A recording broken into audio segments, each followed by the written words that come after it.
closeness na kasi kapag nagagawa mo siya off-screen, ang dali niya lang yan dalhin on-screen. Then aside from that, yung instructions ko rin as director, ang dali nilang na-pick up. Kasi kung titignan yung teaser, di ba, parang sinabi lang nila yung pangalan ng isa't isa. Pero parang may ano na, may dala-dala na.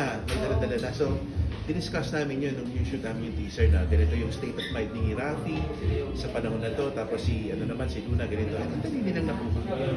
In fact, parang 1-2 takes, tapos ganito. Oh, wow! 1-2 takes, ah. Galing for them, di ba? Na coming from a totally different series. Right? And, Yung nuance, nakuha talaga nila yung nuance na. Yung Gen Z, Gen Alpha, bakit sila rin yung perfect beacon to mirror it in a film, you know? Kasi ang dami ng pelikula tackling millennial romance.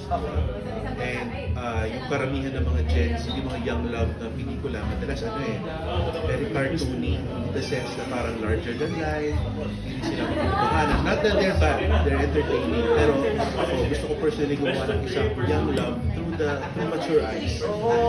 Yung totoo, gusto natin ipakita yung totoo. No matter how messy it is, pinapakita natin na love is a beautiful thing, but it can get messy to achieve. Speaking of messy to achieve, maingay ang social media din.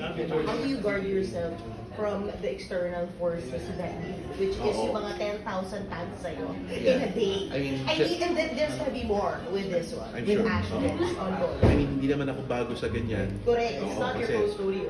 may time pa ng career ko na nabagsagan akong patola na director. Pero ngayon, I've learned how to Hindi na pa-recall ako doon. Oo nga, naman. I've learned how to regulate my emotions, not to take anything personally. So, ako, kapag may nababasa akong negative, parang ina-analyze ko na lang, meron bang point yung sinasabi? Ngayon, kung wala naman, is it worth na bigyan ng attention? So, ganun lang ako.